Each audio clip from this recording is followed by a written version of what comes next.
Welcome to my channel. My name is Lorraine and I help people live with passion, purpose and positivity. And today's topic is manifest desires fast and empower yourself. I'm going to give a real life example of how when I tuned into my intuition, it actually saved the day. It's a riveting story. I think you'll enjoy it. To find out more, carry on and watch this video.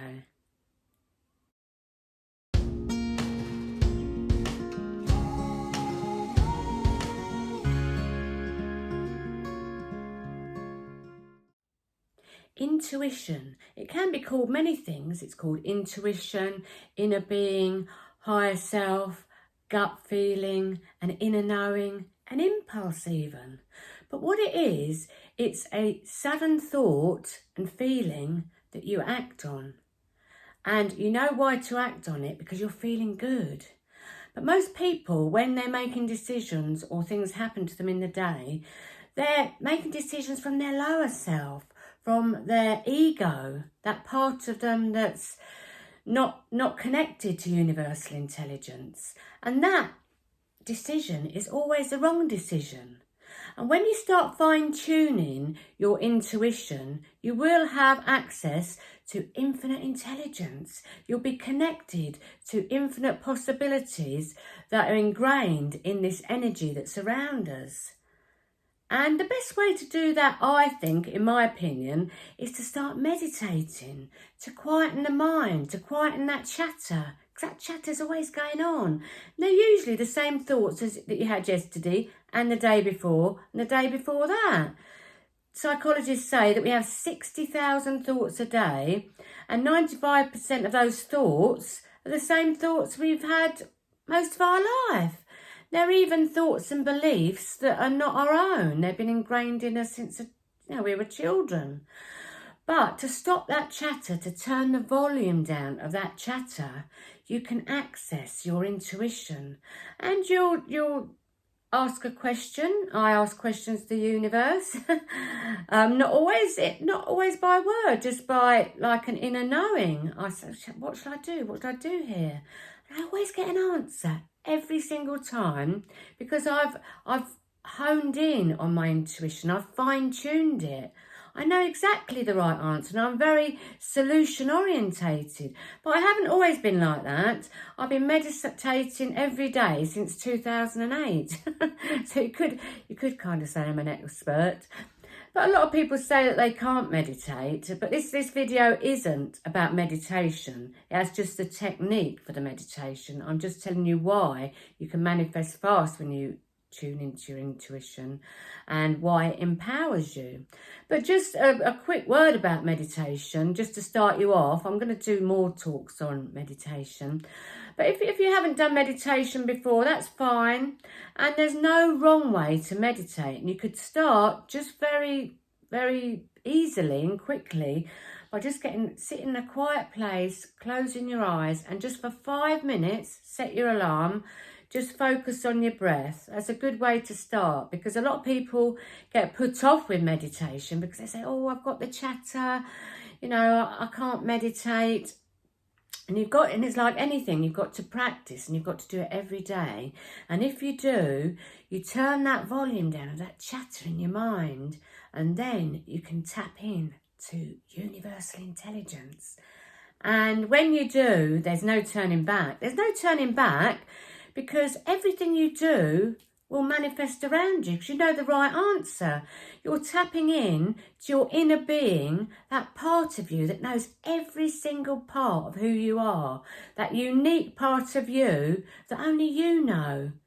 And when you know yourself through meditation and tapping into universal intelligence, you'll get all the solutions. You'll manifest all over the place. You'll feel empowered.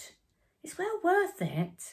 So what I'm going to do is I'm going to give you an example, like I like to, of how I tapped into my intuition in a huge way, going back to 2013. I went on a cycling trip to Vietnam. It was a 2-week cycling trip, and I was really excited about it. I hadn't broke my shoulder this time, if you saw my previous video. So I was really excited about this trip, and I knew it's going to be epic. And I got to Vietnam and the people were lovely, and the first few days we went cycling around this area called the Mekong Delta, which was really amazing. We saw some amazing things. We cycled and walked through the markets and saw all these Vietnamese people who are all smiley and friendly and very abundant. And I loved it. So it's just the first few days, nothing much had happened, but I was really starting to enjoy this cycling trip. That evening, after the Mekong Delta, we all went for a meal in a restaurant above, I think it was a shop, and below was a market.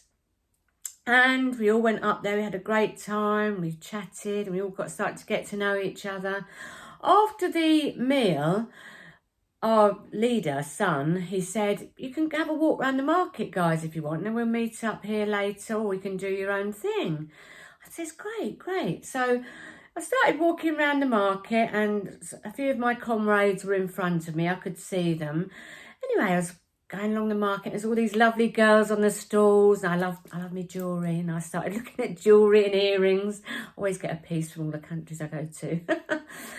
And I was chatting to them, and I was chatting to another girl, and I was showing her photos of my family. And, I was just generally enjoying myself and getting to know the locals and getting to know the culture. Got a bit carried away, I think, really. Anyway, I looked round and all my comrades are gone. I thought, where are they? I wasn't too worried, though.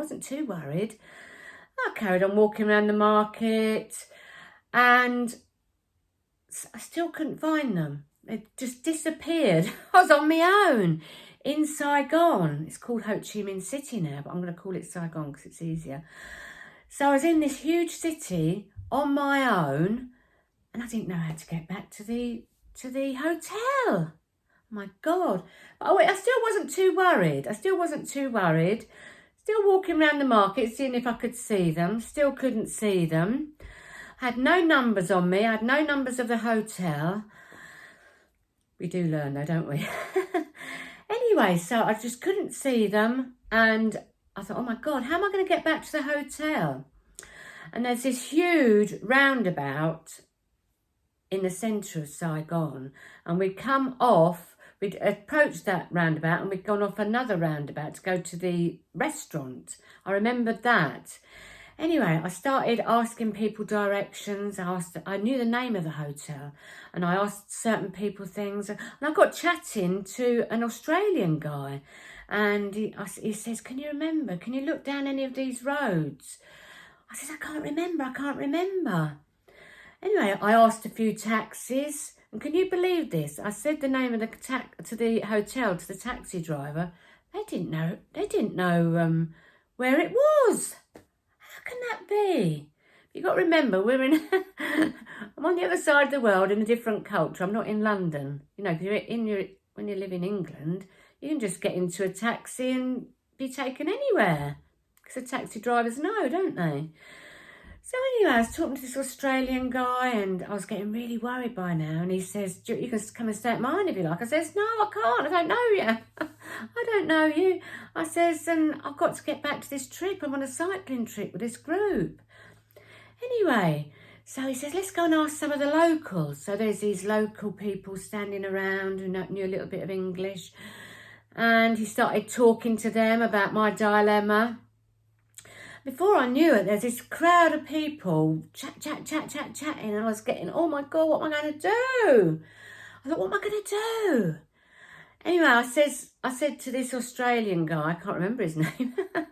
I says, I'm going to walk over here for a minute, just try and get some clarity, and just try and figure out what I'm going to do. So I walked away from the people that were chattering and making my head, more confused. So I knew what to do. I knew I had to quiet my mind, like I'd learnt with meditation. I walked away from the crowd and just said, Lorraine, what should I do? And like asking the universe, what should I do in this situation? I don't know what I'm going to do if I can't get back to my hotel. And they should know my number, but, Anyway, I had an impulse. It was from my intuition. And I'd been on explore trips before, and on my phone was an explore emergency number. And I went back to the crowd. I said, I figured it out. Don't worry, thank you very much. And I rang this number on Explore, I had my phone on me, and this girl answered. Oh my God, Naomi. Hello, Naomi here. I said, oh my God. I says, I'm in Saigon, Ho Chi Minh City. And I says, I'm lost in the middle. I've lost them.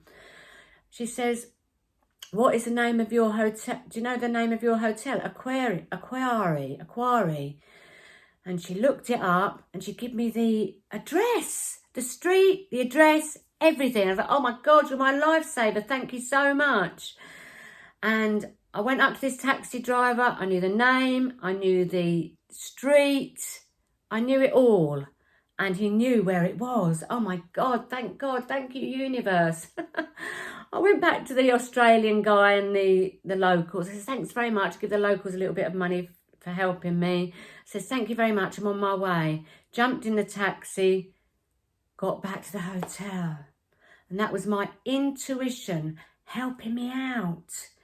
It saved the day because I don't know what I'd have done. I think Son, the leader, would have had my number, but it'd have been the next day that he'd realised that I'd been out all night or whatever. So it's my intuition, and I quietened the mind. I got away from the people that were trying to help me, although I was very grateful. And I went inward. I went inward into my intuition, that powerful part of you, that inner being part of you, that higher self part of you that knows you inside out. And only you know yourself inside out. Nobody else. They were trying to help me. Very grateful. Thank you very much. But only you know the answer to your problems, to your situations in life. And you always get a solution. You always get an answer. And you do it by quietening your mind through meditation, going inward, getting to know yourself.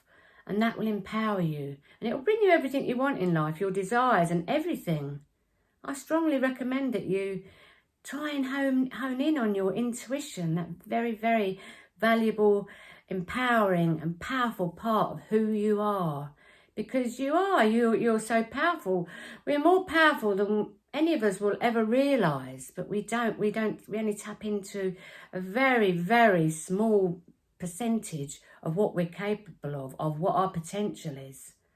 So I hope this helped, guys, and I hope it's going to help you tune into your intuition. I'm going to be doing more videos on meditation. I've been listening to a lot of meditations lately, sort of like some of the deeper, more advanced ones. But no, I like to help you guys who are starting out on this path, to help you do meditation, because as I say, it's like anything, you've got to practice it and you've got to get to know who you are. Anyway, I hope you have a wonderful day, everyone. Blessings to you, my friends. Much love and namaste.